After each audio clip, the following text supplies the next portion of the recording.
শ্বশুরের গরু লালন পালন দেখে খামারের প্রতি ঝুঁকে পড়েন গৃহবধূ সাদিয়া জাহান সাথী। প্রথমবার 10টি গরু দিয়ে খামার করে যাত্রা শুরু করলেও কিছুটা হোঁচট খান তিনি।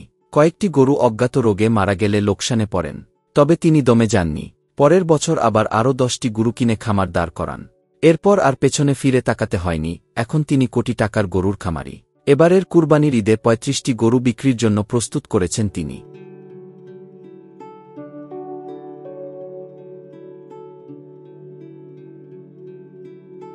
মাদারীপুর পৌর শহরের সিয়েদারবালি গ্রামের সংগ্রামী নারী সাদিয়া জাহান সাথী 2019 সালে মাত্র 10টি গরু নিয়ে শুরু করে আমিরা ডেইরি ফার্ম। শুরুটা কঠিন হলেও দমে যাননি সাদিয়া। নানা প্রতিকূলতা জয় করে এখন সফল খামারি তিনি। আমরা চোখের দিক তাকালেই বুঝি যে এটা কোনটা কী সমস্যা, কি সন্তানের মতো না বুঝলে তো ওইটা আমি অনুভব করতে পারবো না। ওটা আমার ভালোবাসতে হবে। ওটা আমাদের সন্তানের মতোই ভালোবাসি। গোসল করানো, যত্ন করানো, খাওয়ানো।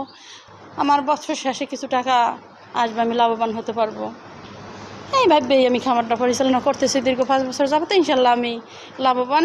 এখন সাথীর খামারে অর্ধশত ষাঁড় গরুর পাশাপাশি 10টির মতো গাভী রয়েছে। প্রতিদিন খামার থেকে প্রায় 50 লিটার দুধ সংগ্রহ করেন তিনি। এছাড়া মাছও চাষ করেন সাথী। খামার করে একাই স্বাবলম্বী হননি, তৈরি করেছেন দরিদ্র নারী পুরুষের কর্মসংস্থানও। হ্যাঁ, মহিলারা করে।